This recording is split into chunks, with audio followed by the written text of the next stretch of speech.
Hello, everyone. My name is Leah Fletcher with Wealth KC, and today I have Sean and Will.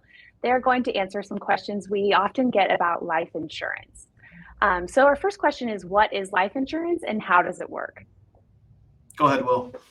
Yeah, so for 90% of people, life insurance is strictly an income replacement in the event you were to pass away. So this is individuals who are providing for other dependents of their family and anyone that is responsible for taking care of the needs and well-being of other people in their life through their income through work. Yeah, I mean, I would add, I'm interested in your thoughts. Well, I would, as you were saying that, I would call it a tool. It's not an asset. It's a tool. Like it's a specific tool to do a specific job, which is to replace that income. In the event something were to happen to you. So I think the concept of what it is changes, but for our purposes, it is a tool to perform a specific job inside of your financial plan. So, some individuals that have asked that question or asked this upcoming question talk about how someone reaches out to them and is trying to sell a life insurance product. I think something that's different about us is we really have to understand their situation. And I'd love for you guys to talk about when you are building a plan for individuals or families, how do you determine what or how much they need in life insurance? Yeah, so obviously Will is our director of finance plan, leads that charge, but the general philosophy is to do what we call a needs analysis, right? Like we analyze their exact situation.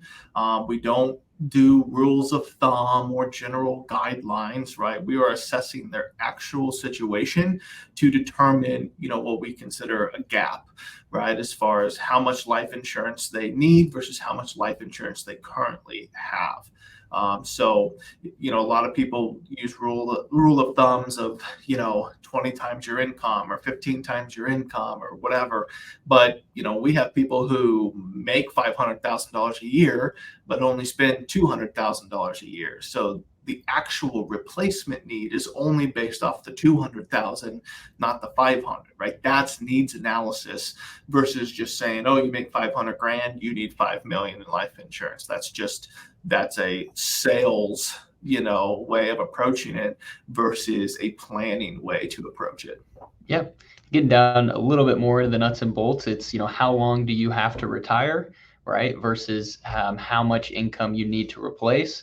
And, what is the average rate of return that we can expect to earn on a big lump sum of money that is then invested and doled out to your family as those needs come up. So it's a lot more complicated than that. The actual calculation is, but you hit the nail on the head there. It's a strictly needs analysis based. We don't want to get too much. We don't want to get too little. We want to get exactly the right amount of coverage for you so that we're being as efficient as possible with your finances. So if someone's work offers life insurance, should that be enough, or how do you determine if that's all they'll need? Yes, so our view on this is consistent with the industry view. It's definitely viewing life insurance through your employer as kind of a cheap supplemental policy to a policy that you have on your own. And the reason for that is simply because if you were to leave your employer, then that life insurance policy stays behind. You don't get to take it with you. It's not portable. So we need to make sure that we're adequately covered outside of the work policy. And then, basically the work policy is gravy on top if something were to happen. Yeah, I use being in control of your own destiny, like build your financial plan, not build a plan that's you and then a plan that also includes your work and what you have go by. It can get complicated. Yeah, so be in control of your own destiny when it comes to, what type of life insurance you have, how much you're spending, what type of coverage it is it portable, is it convertible, lots of different details into that, but you want to be in control of that path. Yeah, a situation that we see quite a bit is individuals think that they're fully covered, they have adequate coverage through work. However, they leave their employer and then discover for some reason illness has creeped up, or they figured that they are uninsurable in some way, and then they can't get life insurance outside of work that they may have been able to get just 5 or 10 years prior. but they didn't want to because they figured that they were 100% covered through work and didn't want to spend the extra money. So definitely very important to get coverage when you are insurable, and ensure that that policy is going to be adequate for you moving forward. Yeah, the cost really jumps in those situations too. If you don't, if you have to go back and get it, like Will said, you can either just not be insurable, or you're insurable, but 5 years down the road, things change. Your health isn't where it's supposed to be, and it's going to be, 50% more, 75% more, or in some cases, 100% more. And so what are some life events, or how should someone know if they should get life insurance if they're single and don't have dependents? Is that something they should still be looking into? Yeah, I would go back to the way we answered the first question, and that is, if people are depending on your income, then you need life insurance. We're not talking about disability insurance, but that would be another, piece of that puzzle. But if people are depending on the money you earn every month to live their life or to pay their bills, then you need life insurance. You need to go through that needs analysis process to determine how much, what type, etc. But yes, you need life insurance. Yep, exactly that. If nobody's dependent on your income, then I would not spend the money on the life insurance. If you pass away, then that income goes with you, but no bills are left to be taken care of. So, for someone looking to understand how much they're going to pay for a term life insurance, what should someone expect to pay for, let's say, a 35-year-old? It's a good question. That's a common question. It's a difficult question to answer. We have to tiptoe around that because every situation is different. But I think if you look in the world of term life insurance and, doing it on a needs analysis basis, if you are, in your 20s, you're paying easily under $40 a month. If you're in your 30s, you're probably under 80 a month, right? If you're in your 40s, you're 150 or less, and as you get a little bit older, it's going to get a little bit more expensive, which is why we push to kind of cover it early, get a 20 or 30-year term, to last you until retirement. That's why we preach so much to start financial planning early in your life. Don't wait till you're 40, 45, or 50. So yeah, it's definitely going to be dependent on your age. Females are traditionally cheaper than males. What type of work that you're in, how risky it is. And then obviously one of the biggest factors is your health. I said for let's say a 40-year-old, I said somewhere under 80. If you're a super healthy 40-year-old, it could be under 40. Depending on how much you're getting. It ranges wildly, but if you do a term insurance on a needs basis only, it's going to be extremely affordable on a monthly or annual basis. So if someone got a policy and then had another child or needed more, would they have to get a brand new policy, or how does that work?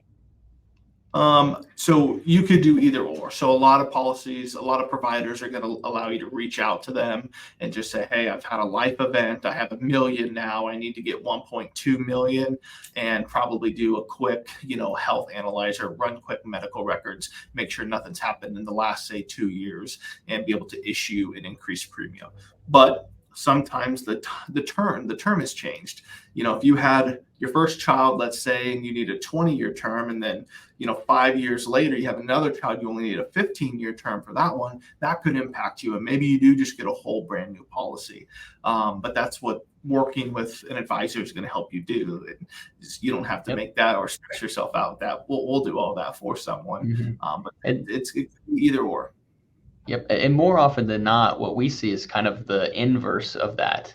Typically, people come to us, and we give them a life insurance policy, and then we'll see, hey, the needs have changed, but actually you need a little bit less now, because part of that life insurance analysis is, well, how much money do you currently have, right? How big is your current nest egg? And could we pull a little bit off of that in the event we needed to? So typically, as individuals age, their life insurance needs drop, and we are able to actually reduce the insurance amount, which reduces the premium as well, which is a little bit easier than getting more insurance, but definitely something that we deal with quite a bit as well. One of the questions is whole versus term, and I know we typically or often, more often than not, are seeing within our business is term makes more sense for most. Is there a time when whole life insurance could make sense for someone? Yeah, so back to the beginning of the video, I said 90% of individuals only need term insurance for protection. Those other 10% of the times are really some estate planning strategies, but that's typically net worth above 20 million, 13 million, right? The annual exclusion or the lifetime exclusion for estate planning taxes is 13.9 million right now in 2024. You get to double that if you're married.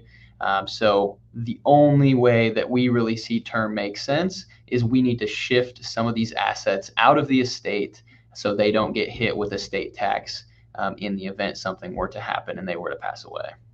Just to clarify, when whole life makes sense, only that's when whole Yes. life makes. Yes. Yeah.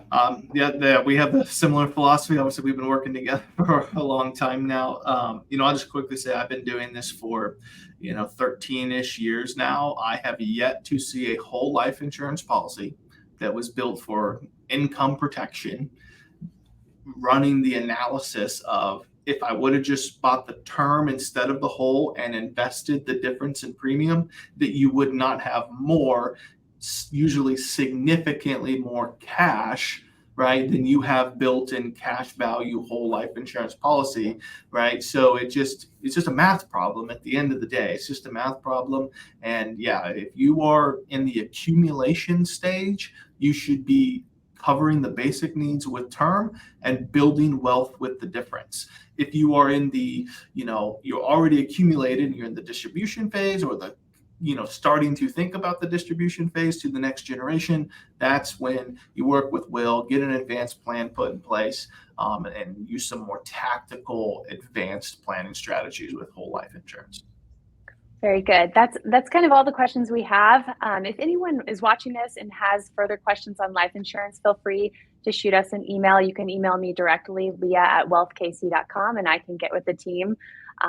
Otherwise, feel free to leave any questions you have below.